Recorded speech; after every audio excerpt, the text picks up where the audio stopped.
Hello everyone, welcome back to our YouTube channel golden number 1 classes. जो आज हम start कर रहे हैं नंबर सिस्टम संख्या पद्धति, यानी कि ये वीडियो हमारी बाइलिंगुअल होएगी, चाहे आप इंग्लिश मीडियम के हों या फिर हिंदी मीडियम से, हर टाइप के समझ सकते हैं। बाइलिंगुअल का हम यूज़ करेंगे और क्वेश्चन हम वही लेंगे जो एग्ज़ाम के पॉइंट ऑफ व्यू से हो, शॉर्ट मेथड के साथ, शॉर्ट ट्रिक के साथ। अगर आप मैथ सीखना चाहते हैं, आपको मैथ आता है या नहीं आता, तो मैं होप करती हूँ कि इस वीडियो से आपका हर एक पॉइंट क्लियर होएगा। सो हम स्टार्ट करते हैं।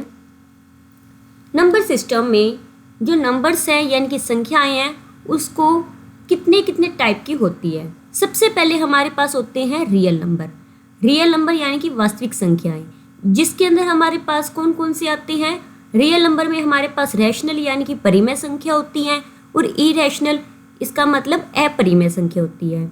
परिमेय संख्या क्या होती है, जिनको पी बाई क्यू की फॉर्म में लिखा जा सकता है, लेकिन जो पी बाई क्यू है उसके अंदर क्यू जीरो नहीं होना चाहिए। अगर क्यू नीचे जीरो हो गया तो उस संख्या को हम अपरिभाषित यानी कि नॉट डिफाइंड बोल देते हैं। सो वास्तविक संख्या यानी कि रियल नंबर दो नंबर से मिलकर बनता है, रैशनल नंबर और इरेशनल, मतलब परिमेय या अपरिमेय।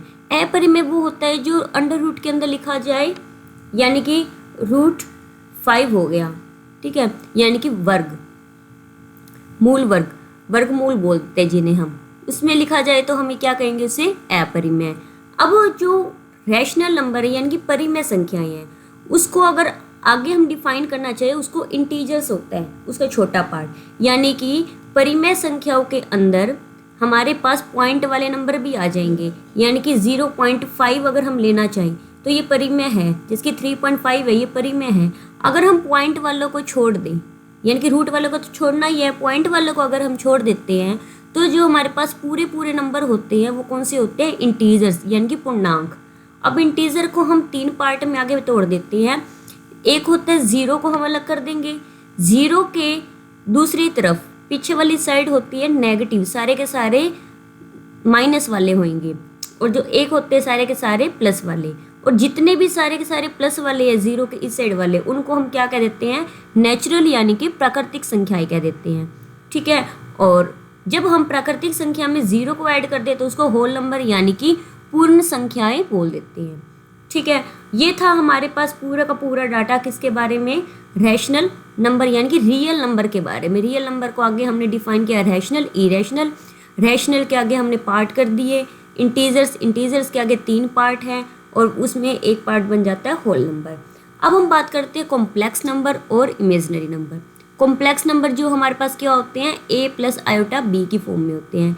ये आपका इतना कॉन्सेप्ट नहीं आना, बस हम इसको बता रहे हैं कि टाइप क्या होते हैं नंबर्स के। और इमेजिनरी नंबर क्या होते हैं, जो ओनली रियल के बिना आते हैं, मतलब कॉम्प्लेक्स में रियल और इमेजिनरी मिक्स होते हैं। जब वो खाली इमेजिनरी आए तो वो कौन से होते हैं, काल्पनिक संख्या, इमेजिनरी नंबर, ठीक है। हम आगे बात करते हैं नेचुरल नंबर। नेचुरल नंबर जो थी प्राकृतिक संख्या के आगे 2 भाग होते हैं। प्राकृतिक संख्याओं में हमारे पास एक भाग के अंदर आ जाती हैं इकाई संख्या, अभाज्य या ऋण संख्या यानी कि यूनिट नंबर, जिसमें हम निकालते हैं प्राइम नंबर, निकालते हैं कंपोजिट नंबर, निकालते हैं। और एक हो जाता है ओड नंबर और इवन नंबर। ओड नंबर से पहले हम इवन नंबर को समझेंगे। जो नंबर सिर्फ 2 की टेबल से डिवाइड हो, यानी कि 2 की टेबल वाले जो आते हैं वो इवन होते हैं, यानी कि लास्ट में अगर हमारे पास 0, 2, 4, 6, 8 लास्ट नंबर हमें ये मिल रहा है, इनमें से कोई भी एक मिल रहा है, तो हम उन्हें कह देंगे सम संख्या यानी कि ओड नंबर। अगर इनके अलावा कोई और मिल जाए 1, 3, 5, 7 तो ये हो जाते हैं ओड नंबर। और 2 वाले डिवाइड होने वाले कौन से होते हैं, इवन नंबर। कंपोजिट नंबर क्या होते हैं, अगर कोई नंबर खुद की टेबल से डिवाइड हो तो वो हो जाते हैं प्राइम, और जो खुद के अलावा और किसी से भी डिवाइड होते हों, विभाजित होते हों, उनको कह देते हैं हम कंपोजिट। और यूनिट नंबर क्या है, जिसका सिर्फ एक ही फैक्टर हो, यानी कि 1 क्या होता है, उसका यूनिट नंबर होता है। आगे बात करते हैं हम को प्राइम या फिर रिलेटिवली प्राइम। को प्राइम का मतलब होता है 2 ऐसे नंबर उठाओ जो सिर्फ खुद की टेबल पर जाते हो, और अगर कोई और नंबर है जो उनको डिवाइड करे वो सिर्फ और सिर्फ 1 होना चाहिए, 1 के अलावा कोई भी नहीं। जैसे कि 2 भी प्राइम है, 3 भी प्राइम है, यानी कि 2 का जो भाग करेंगे, डिवाइड करेंगे 2 को, वो 1 और 2 है। 3 को जो डिवाइड करेंगे वो 1 और 3 है, लेकिन दोनों में कॉमन सिर्फ और सिर्फ 1 आएगा। 1 ऐसा नंबर है जो दोनों में है। 1 के अलावा अगर कोई और हुआ तो हम को प्राइम नहीं कहेंगे। को प्राइम तभी होगा जब दोनों में 1 कॉमन हो। ठीक है, फिर है ट्विन प्राइम। ट्विन प्राइम वो होते हैं ऐसे प्राइम, होने दोनों प्राइम चाहिए, यानी कि दोनों को प्राइम हो, लेकिन जब उन दोनों को माइनस करो, 5 - 3 2, तो 2 आए, 7 - 5 2, 13 - 11 2, यानी कि माइनस करने पे अगर हमें 2 मिले दोनों प्राइम नंबर को, तो वो क्या होंगे, ट्विन प्राइम। फॉर एग्जांपल अगर मैं ऐसे कह दूँ 2 और 4 ले लिया मैंने, इन दोनों को माइनस करके 2 तो आ रहा है, लेकिन 4 क्या है, कंपोजिट नंबर है, तो इसलिए हम इसको ट्विन प्राइम नंबर नहीं कहेंगे। अब मोस्टली मैं वही वाले टॉपिक उठा रही हूँ जो जहाँ से एग्जाम में पूछा जाता है, तो ट्विन प्राइम से भी हमारे पास ऑप्शन में आ जाता है। फॉर एग्जांपल हमारे पास 1 2 3 ऑप्शन दे दिए, चौथा ऑप्शन यही दे दिया हो और कह दे कि बताओ कौन सा ट्विन प्राइम नहीं है, तो आपको देखना पड़ेगा कि इनमें से कोई नंबर ऐसा ना हो जो कंपोजिट हो। अब क्वेश्चन यहाँ से भी मैंने देखे हैं एग्जाम में, डायरेक्ट क्वेश्चन पूछे गए हैं, जैसे कि 1 से लेकर 50 के बीच में प्राइम नंबर बताओ कितने होते हैं, तो 1 से 50 के बीच में प्राइम नंबर 15 होते हैं, और 1 से 100 के बीच में टोटल निकालो तो 25 होते हैं। इसका मतलब हम ये भी कह सकते हैं कि 50 से 100 के बीच में टोटल कितने प्राइम नंबर होते हैं, 10 प्राइम नंबर होते हैं 50 से 100 के बीच में।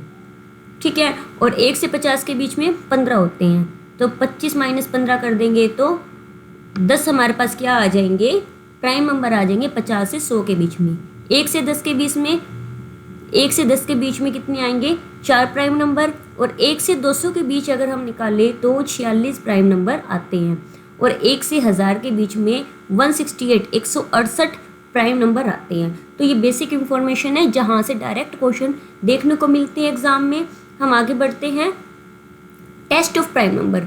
हमें ये चेक करना है कि कोई प्राइम नंबर है या नहीं, उसे हम कैसे चेक करेंगे।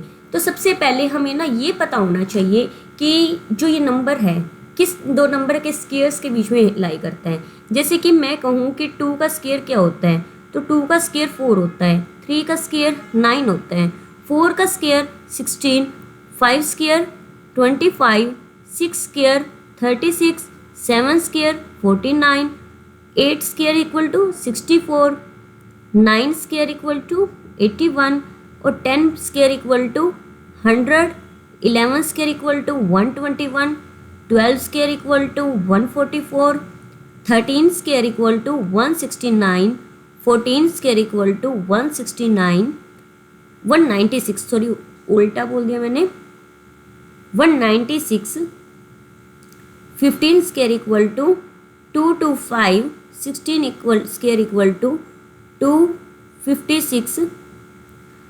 अब आप ये देखो कि जो 241 नंबर है, 241 नंबर किसके बीच में लाई कर रहा है, इन दोनों के बीच में लाई कर रहा है।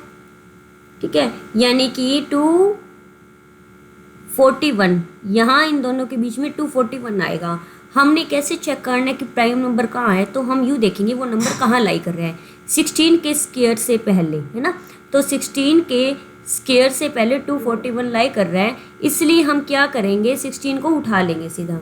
16 के हम प्राइम फैक्टर देखेंगे, 1 है, 2 है, यानी कि 16 को 1 डिवाइड कर रहा है, 2 डिवाइड कर रहा है, 4 डिवाइड कर रहा है, उसके बाद 8 डिवाइड कर रहा है, और खुद 16 डिवाइड कर रहा है। या हम इसको ऐसे भी चेक कर सकते हैं कि जो 16 है, 16 से छोटे प्राइम नंबर कौन से हैं। 16 से छोटे प्राइम नंबर हमारे पास क्या क्या मिल रहे हैं, एक तो है, सबसे पहले ऊपर की साइड हम चले 13 प्राइम नंबर है 16 से छोटा। फिर उसके बाद 11 भी प्राइम नंबर है, उससे छोटा है फिर 7 मिल गया हमें, 5 मिल गया, और 3 और 2, ये हमारे पास क्या क्या है, प्राइम नंबर है। यानी कि 16 से छोटे प्राइम नंबर है, किसी भी प्राइम नंबर से 16 क्या है, डिवाइड नहीं हो रहा। अगर किसी भी प्राइम नंबर से 16 डिवाइड हो गया तो हम कहेंगे कि 241 प्राइम नंबर है, नहीं है। अगर डिवाइड नहीं हुआ तो हम कहेंगे कि ये क्या है, प्राइम नंबर है। तो यानी कि जो हमारे पास 13, 11, 7, 5, 3, 2 इन नंबरों से क्या है, बिल्कुल भी डिवाइड नहीं हो रहा है 241, इसलिए ये क्या है, प्राइम नंबर नहीं है। तो हम एक बार दूसरा चेक करते हैं, सेकंड 437। अब 437 आप चेक करो तो देखो आपको स्क्वायर थोड़े से लर्न होने चाहिए इसके लिए। दूसरी ये बात कि 437 को हमने चेक करना है प्राइम है या कंपोजिट है, आप कैसे चेक करोगे। तो 437 किसके बीच में लाई कर रहा है, देखो 21 का स्क्वायर की अगर मैं बात करूं, 21 का स्क्वायर होता है 441 और 20 का जो स्क्वायर होता है वो होता है पूरा 400, ठीक है। तो यानी कि 437 इनके बीच में लाई कर रहा है, तो इसका मतलब 21 से छोटे सारे प्राइम नंबर्स हम चेक करेंगे। 21 से छोटे प्राइम नंबर हमारे पास क्या आएगा, 19 आएगा, 19 एक प्राइम नंबर है, 17 प्राइम नंबर है, और उसके बाद हमारे पास प्राइम नंबर आ गया 13, 11, 7 और 5, 3 और 2, ये सारे के सारे प्राइम नंबर है। अब हम ये चेक करेंगे इनमें से कोई भी एक ऐसा प्राइम नंबर मिल जाए जो 437 को डिवाइड कर रहे हैं, तो हम कह देंगे कि ये प्राइम नंबर नहीं है। अगर डिवाइड करता हो तो हम कहेंगे कि ये प्राइम नंबर है, ठीक है। तो हम अगर 19 को चेक करें, 19 को अगर हम चेक करें, 19 2 ज़ा 38, 19 3 ज़ा 57, ठीक है। यानी कि ये इसको पूरी तरह से डिवाइड कर रहा है। 19 से अगर हम इसको डिवाइड करते हैं तो हमारे पास आ रहा है आंसर 23। इसका मतलब ये प्राइम नंबर नहीं है, यानी कि किसी से डिवाइड नहीं होना चाहिए था, लेकिन ये डिवाइड हो गया है तो प्राइम नंबर नहीं है। अब हम डिविजिबिलिटी टेस्ट कुछ कॉमन नंबर्स के लिए देख रहे हैं। देखो हमें यूँ पता है कि 2 से वो नंबर डिवाइड होते हैं जिनके लास्ट में 0, 2, 4, 6, 8 मिल जाए। 3 से हमें वो डिवाइड होता मिलता है जिनका सम ऑफ डिजिट्स, जब हम डिजिट का सम करते हैं वो 3 से डिवाइड होता हो। फॉर एग्जाम्पल मेरे पास नंबर है 1, 2, 3, मैं इनको ऐड कर रही हूँ 1 + 2 + 3, तो चेक करो कि क्या ये 3 से डिवाइड हो रहा है, 6/3 पूरा डिवाइड हो रहा है। इसका मतलब 123 भी 3 से डिवाइड होगा। 4 से अगर हम चेक करें ना तो 4 के अंदर यही होते हैं कि लास्ट के 2 डिजिट जो होती हैं वो 4 से डिवाइड होनी चाहिए, तो पूरा नंबर भी क्या होएगा, 4 से डिवाइड होएगा। फॉर एग्जांपल मैंने ले लिया 1, 3, 1, 2, तो मैं सिर्फ 2 को चेक करूँगी, 1, 2 को चेक करूँगी। 12 को 4 से डिवाइड किया, मेरे पास आंसर आया 3, तो यानी कि पूरा नंबर 4 से डिवाइड होएगा। 5 के लिए आपको पता ही है कि लास्ट में 0 या 5 हो, ठीक है। 6 के लिए ये रहता है कि अगर कोई नंबर 2 और 3 दोनों से डिवाइड हो रहा है तो वो 6 से भी डिवाइड होगा।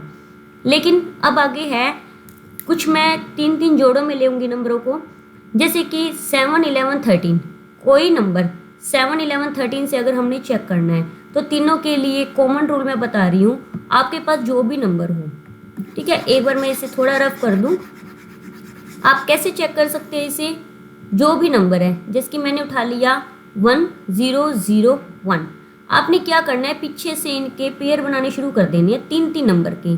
3 नंबर का एक पेयर बनाया, अब 3 नंबर का हम बनाना चाहते हैं लेकिन पूरे 3 नहीं है, तो आगे 2 0 शिफ्ट कर दी, ठीक है। अब हमने क्या करना है, जो हमारे पास 2 जोड़े बनेंगे उनको माइनस कर दो। माइनस करने पे आंसर अगर आपके पास आता है 0, ठीक है, 0 आया है तो हम कह देंगे कि तीनों से डिवाइड होएगी। अगर मान लो 0 के बजाय अगर 14 आ जाता तो 14 जिस भी नंबर से डिवाइड हो रहा है तो उसी की टेबल पे पूरा नंबर डिवाइड जाता, यानी कि 7 से डिवाइड हो रहा है ना 14, तो यानी कि पूरा नंबर 7 से डिवाइड होता। अब एक बार अगले का टेस्ट करते हैं। यहाँ पर है हमारे पास 6, 8, 9 और ये 91 है। 91 को क्या लिख देंगे हम, 091, ठीक है। अब इसका हमने चेक करना है, इनको माइनस करने पे हमें मिला 598। अब 598 किससे डिवाइड होएगा, 598 हमारे पास पूरा डिवाइड जाता है 13 से, इसलिए पूरा नंबर किससे डिवाइड हो सकता है, 13 से डिवाइड हो सकता है। सिमिलरली हम इनकी भी टेस्ट कर सकते हैं किससे ये डिवाइड होगा किससे नहीं होगा, तो ये आपके लिए खुद से करने के लिए क्वेश्चन है, प्रैक्टिस क्वेश्चन। तो आप कमेंट में बताना कि क्या आंसर आया आपका, कि ये नंबर किससे प्रॉपर डिवाइड हो रहे हैं, ठीक है। नेक्स्ट है, अगर किसी संख्या में 3, 6, 9, 12 3 के गुणज में बार बार समान पुनरावृत्ति में आए, यानी कि अगर कोई भी नंबर में रिपीट कौन हो रहे हैं, कोई भी नंबर है 3 की मल्टीपल में रिपीट हो रहे हैं, यानी कि 1 है जैसे, 1 3 टाइम आ रहा है, 2 6 टाइम आ रहा है, 3 9 टाइम आ रहा है, यानी कि नंबर डिजिट कोई भी हो सकती है, लेकिन रिपीट होने की टर्न वो 3 के मल्टीपल में हो। यानी कि ये कितने टाइम आ रहा है, 12 टाइम आ रहा है ना, ये 12 टाइम, 9 टाइम आ रहा है, 6 टाइम आ रहा है, 3 टाइम आ रहा है। तो रिपीटिशन ऑफ नंबर 3 के अगर मल्टीपल हैं तो वो नंबर किससे डिविजिबल होगा, 3 से और 37 से डिविजिबल होगा। ये कुछ होते हैं और यही से क्वेश्चन उठते हैं, ऐसे ऐसे नंबर आपको रिपीट करके दे देते हैं और आपको पता नहीं चलता किससे होगा किससे नहीं, आप ट्राई करना भी पसंद नहीं करते। वही स्पेशल क्वेश्चन हम उठा के आए हैं ताकि आपको हर एक क्वेश्चन की जड़ तक जा सको कि कहाँ से क्वेश्चन आता है। और क्वेश्चन आपने पढ़ा नहीं होता, देखा ही नहीं होगा, तो ऑब्वियस सी बात है कहाँ से प्रैक्टिस करोगे। वही क्वेश्चन हम आपके सामने लेकर आए हैं। तो आपने, अगर आपके पास 3 के मल्टीपल है तो वो 3 एंड 37 से डिविजिबल होगा। तो इससे नेक्स्ट हम आगे बढ़ते हैं, डिवीजन ऑपरेशन इन नंबर। अब देखो, अगर आपको ऐसे कुछ मिले when a number is divided by 441, कोई भी नंबर है, उस नंबर को अगर हम 441 से डिवाइड कर रहे हैं तो ये कह रहे हैं कि रिमाइंडर हमें मिलता है 40। अब नंबर नहीं पता क्या है, उस नंबर को 441 से डिवाइड कर रहे हैं तो भागफल यानी कि रिमाइंडर जो है, सॉरी शेषफल यानी कि रिमाइंडर 40 आ रहा है। अब कह रहे हैं कि जो ये सेम नंबर है इसको अगर हम 21 से डिवाइड करें, यानी कि 21 से डिवाइड करें तो रिमाइंडर क्या आएगा, वो ये पूछना चाह रहे हैं डायरेक्ट। आपको ज़्यादा कोई लंबा मेथड लगाने की ज़रूरत नहीं होती इसमें, सिर्फ आप ये देखो कि जो नंबर डिवाइड कर रहे हैं बार बार, क्या ये एक दूसरे के मल्टीपल है, क्या एक दूसरे के गुणज हैं, बिल्कुल है। 441 को 21 पूरा पूरा डिवाइड करता है। तो आप क्या करोगे, 441 के जो रिमाइंडर है उसको भी 21 से ही डिवाइड कर दो। डिवाइड करने पे आपको आंसर क्या मिलता है, 19। ठीक है, तो इसका मतलब जब आप उस नंबर को डिवाइड करोगे 21 से तो आपका रिमाइंडर आंसर क्या आएगा, 19 आएगा। आपको कुछ नहीं देखना, आपने सिर्फ ये देखना है कि 441 को 20 पूरा पूरा डिवाइड करता है या नहीं करता। डिवाइड करता है तो आप 441 के जो रिमाइंडर है उसको 21 से डिवाइड करके देख लेना, जो आंसर आएगा रिमाइंडर बचेगा वही उसका रिक्वायर्ड आंसर होगा। ठीक है, नेक्स्ट क्वेश्चन है नंबर ऑफ ट्रेलिंग जीरोज, यानी कि यूनिट प्लेस पे कितनी जीरोज है। मान लो मैंने ऐसे कह दिया कि 2 × 5, ठीक है, 2 × 5 का चेक करो कि इसकी मल्टीप्लाई करने में, गुना करने में कितनी ज़ीरो आएंगी। तो मुझे यूँ तो पता है सिंपल से 2 5 10 होता है, तो यानी कि कितनी ज़ीरो आ रही है, एक ज़ीरो आ रही है। मैं कह दूँ अगर 25 × 4 करने पे कितनी ज़ीरो आ रही है, तो आपको यूँ पता है कि 100 यानी कि 2 ज़ीरोज़ आ रही हैं। हमने ये चेक करना है। तो हमारे पास चेक करने के और भी मेथड्स हैं, हम कैसे करेंगे आप उस चीज़ को ध्यान से देखना। पहले मैं आपको सिर्फ एक थोड़ी सी ट्रिक बताना चाहूँगी कि अगर आपके पास 2 की पावर 1 × 5 की पावर 1 है तो आपके पास आंसर बनेगा 1 के बाद 1 0। ठीक है, पावर 1 है तो 1 0। अगर 2 पावर 2 है और 5 पावर 2 है तो कितनी ज़ीरो बनेंगी, 2 0। अगर 2 पावर 3 है, 5 पावर 3 है तो कितनी ज़ीरो बनेंगी, 3 0।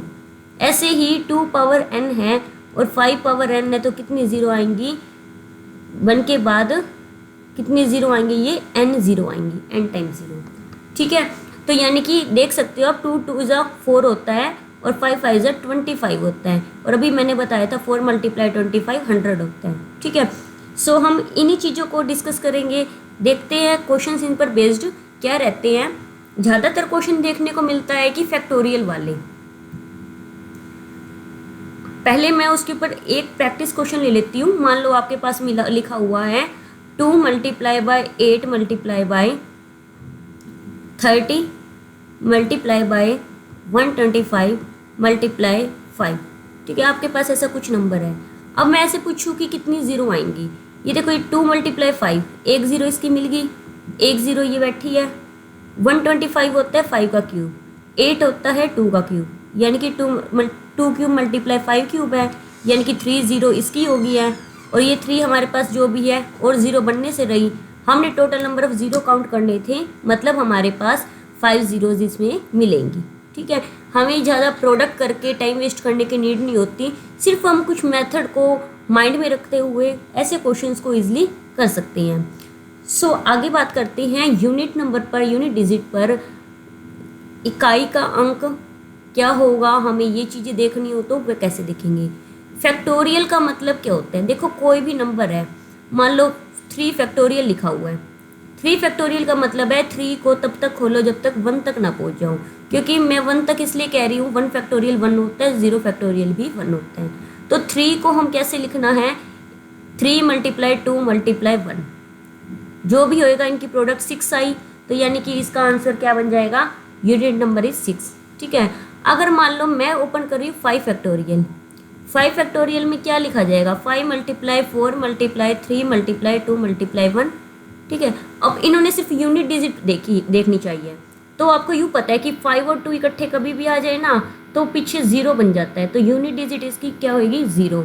इसलिए कह रहे हैं कि 5 फैक्टोरियल मिले या फिर 5 फैक्टोरियल से ज़्यादा का अगर मिलता है तो हमारे पास यूनिट डिजिट क्या आएगी, 0 आएगी। अब क्वेश्चन क्या है, ये क्वेश्चन कह रहे हैं कि 1 से लेकर 60 तक सभी प्राकृतिक संख्याओं का गुणा करने पर दाहिने और कितनी 0 आएंगी, मतलब all natural number from 1 to 60 how many zeros will come there on right side. अब इनको यूँ तो पता है कि 0 आएगी क्योंकि 5 से बड़ा हो गया 60, यूँ तो पता है 0 आएंगी, लेकिन अब बात ये है कि एक 0 ना के बहुत सारी 0 आएंगी। वो ये पूछना चाह रहे हैं कि कितनी जीरोज आएंगी, टोटल जीरोज काउंट करनी है हमने, तो उसको हम कैसे काउंट करेंगे। देखो हमारे पास नंबर क्या है, ये 60, नंबर क्या है 60। 60 को आप डिवाइड कर दोगे 5 से, 5 से डिवाइड करने पे क्या आया 12। ठीक है, अभी आपने ये देखना है कि क्या 12 जो है 5 से बड़ा है, हाँ है, तो 12 को फिर से डिवाइड कर दो 5 से। ओके, तो हमने रिमाइंडर नहीं लिखना, हमने डायरेक्ट सिर्फ उतना लिखना है जो हमारे पास क्वोशिएंट होएगा, शेष भागफल। ठीक है, 5 2 = 10। अब यानी कि हमने ये देखना है कि जब हमने 12 को 5 से डिवाइड किया, जो शेषफल है वो 2 आए, जो ये 2 है क्या 5 से छोटा है, बिल्कुल है, तो हम यहाँ पे रुक जाएंगे। अब जो भी हमारे पास ये आए हैं रिजल्ट, इन दोनों को क्या कर दोगे प्लस, यानी कि 14। इसका मतलब है कि 1 से लेके 60 तक जब हम मल्टीप्लाई करते जाएंगे तो हमारे पास कितनी 0 बनेगी, टोटल 14 जीरोज बनेंगी। अगर हम जीरोज काउंट करें मल्टीप्लाई करने बाद, टोटल कितनी जीरोज है, 14 है। ठीक है, ऐसा ही क्वेश्चन हम नेक्स्ट आगे डिस्कस करते हैं। 1 से लेकर 500 तक सभी प्राकृतिक संख्याओं का गुणा करने पर कितने शून्य आएंगे, ये पूछना चाह रहे हैं। इस बार कितने हैं, 1 से 500 तक ये पूछना चाह रहे हैं। तो हम देखते हैं कैसे होगा, देखते हैं कि आपको पता भी है। 500 को किससे डिवाइड कर दोगे, 5 से डिवाइड कर दोगे, क्या आया डिवाइड करने पे क्वोशिएंट 100 आया। फिर अब देखो 100 5 से बड़ा है, तो इसलिए 100 को फिर से हम डिवाइड कर सकते हैं, तो हमें क्या मिला 20। फिर 20 भी 5 से बड़ा है, फिर 20 को फिर से 5 से डिवाइड कर दो, क्या आया 4। अब 4 5 से बड़ा नहीं है, तो इसका मतलब टोटल कितनी जीरोज हमें मिलेंगी, 124 जीरोज हमें मिलेंगी। अगर हम इसको डिवाइड करते हैं किससे, अगर हम मल्टीप्लाई करके हम देखना चाहते हैं कि कितने जीरोज हैं, यानी कि 1 2 3 लगातार नेचुरल नंबर है, 500 नेचुरल नंबर को मल्टीप्लाई कर रहे हैं, डायरेक्ट नंबर ऑफ जीरोज हमने पता करनी है, तो कितनी जीरोज मिलेंगी हमें, टोटल 124 जीरोज मिलेंगी। तो ये नेक्स्ट क्वेश्चन आपके लिए पेंडिंग है, सॉल्व करके आप कमेंट सेक्शन में बताना कि कितनी जीरोज आपको मिल रही हैं। हम आगे बढ़ते हैं। अब क्वेश्चन थोड़ा सा अलग है। पहले ये था कि नेचुरल नंबर थे, प्राकृतिक संख्याएं थी, प्राकृतिक संख्याओं की मल्टीप्लाई थी, और पूछ रहे थे कि क्या कितनी जीरोज होंगी। लेकिन अब क्वेश्चन हल्का सा चेंज हो चुका है, और वो क्वेश्चन क्या है कि इवन नंबर्स हैं, इवन नंबर्स 80 तक है, तो कितनी जीरो आएंगी। इस बार ओड को हटा दिया, सिर्फ और सिर्फ इवन यानी कि सम संख्याएं इन्होंने ली हैं, ओड हटा चुके हैं। तो हम कैसे क्या करेंगे, अब क्या करेंगे, पहले हम ओनली 5 से डिवाइड कर रहे थे, सबसे पहले हमने डिवाइड करना है 80 को किससे, 10 से, क्योंकि इवन नंबर आ रहा है, इवन है तो यानी कि 5 का डबल कर देंगे, 10 से हम डिवाइड करेंगे इस बार। ठीक है, तो 80 को 10 से डिवाइड किया, हमें मिला 8। अब 8 तो 10 से डिवाइड नहीं होगा, अब हम क्या करेंगे, 8 को किससे डिवाइड करेंगे, सीधा 5 से। 5 से डिवाइड करने पे क्या आएगा हमारे पास, भागफल यानी कि क्वोशिएंट कितना आया 1, तो टोटल कितनी होगी 9, मतलब कितनी जीरोज मिल रही हैं हमको, 9 जीरोज मिल रही हैं। अब नेक्स्ट है, ये ट्राई क्वेश्चन आपके लिए, इवन नंबर्स हैं लेकिन वो कैसी है, फर्स्ट 51 से लेकर 100 तक सभी संख्याओं को गुणा करने पर कितने शून्य आएंगे। अब इन्होंने ये नहीं कहा कि सम है या फिर विषम है, तो आप क्या करोगे इसके अंदर 1 से लेके, क्योंकि 51 से 100 कह रहे हैं, 1 से लेके 100 तक की जीरोस निकाल लोगे, कितनी आई। फिर इसके बाद 1 से 50 तक की निकाल दोगे, कितनी आई। जितनी भी आएंगी उनको क्या कर दोगे माइनस, और आपके पास आ जाएगा आंसर। कमेंट सेक्शन में बताना आपका क्या आंसर आता है। नेक्स्ट है 96 फैक्टोरियल को हल करने पर कितनी जीरो आएंगी। 96 फैक्टोरियल को सोल्व करने पे कितनी जीरोज आएंगी ये बताना है। अब 96 फैक्टोरियल को देख के डरना नहीं है, बिकॉज ऑफ 96 फैक्टोरियल का मतलब है 1 2 3 से लेकर जितनी प्रोडक्ट है टोटल 96 तक प्रोडक्ट कंटिन्यू चल रही है। ठीक है, तो आप इसको कैसे सोल्व करोगे। 96 को डिवाइड कर दोगे 5 से, आपको मिला शेषफल भागफल यानी कि कोशेंट 19 5 से बड़ा है, इसलिए 19 को फिर से डिवाइड कर देंगे 5 से, और आपको मिलता है 3, और इनको ऐड करोगे 22, यानी कि 22 जीरोज हमें मिलेगी। ठीक है, अब ये ऐसा ही क्वेश्चन ये है, इसे आप सोल्व करोगे और कमेंट में बताओगे कि आपका इसमें क्या आंसर आया। तो आज की वीडियो में इतना ही। आपको कैसा लगा कमेंट सेक्शन में ज़रूर बताइएगा। Thanks for watching. डेली आपके पास वीडियोस आएंगी, पूरा कॉम्पिटेटिव मैथ्स आपके सामने प्रेजेंट होगा और कंप्लीट होगा। अलग से बैच परचेज करने की आपको नीड नहीं है। Thanks for watching.